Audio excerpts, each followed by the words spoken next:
আব্বারে বুঝাই কমানিতে হানিমুন বন্ধ। আপাতত নামো আর দেখো এখানে অনেক ন্যাচারাল বিউটি আছে, খুব সুন্দর, খুব জোস। তোমার সালামে যাতে ইচ্ছে করতেছে না আব্বা। আব্বা আমি তোমার যারা কি একটা রাত কোনো জায়গা রয়েছি তাই রে আব্বা।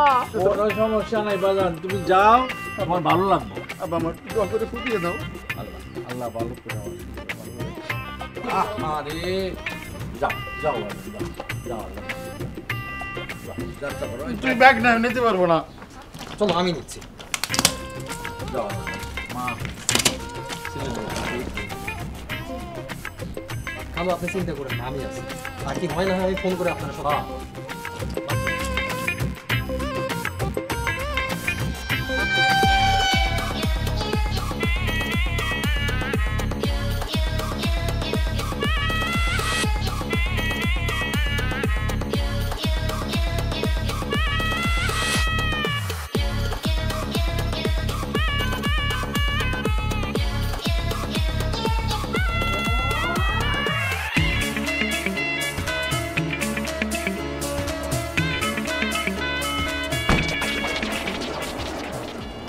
ভাবে আসো, এই হইতেছে তোমাদের হানিমুন রিসোর্ট।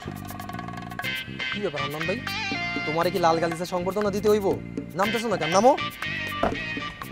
খালা তো ভাই, আর আগামীকালকে গ্রামের ভিতরে পোলাপান লিটার বাজি খেলবে, যে জিতবে সেভাবে 1 লিটার কোমল পানীয়। সেই বাজি রাইকে আমি আইসে যে হানিমুন করতে আব্বা জোর করে হানিমুনে পাঠাইছে। আমার মনটা পড়ে আছে ওই ক্রিকেট মাঠে, আর দেহটা পড়ে আছে গাড়ির ভিতরে। তুমি আমার লক্ষ্মী ভাই, আমার ভালো ভাই।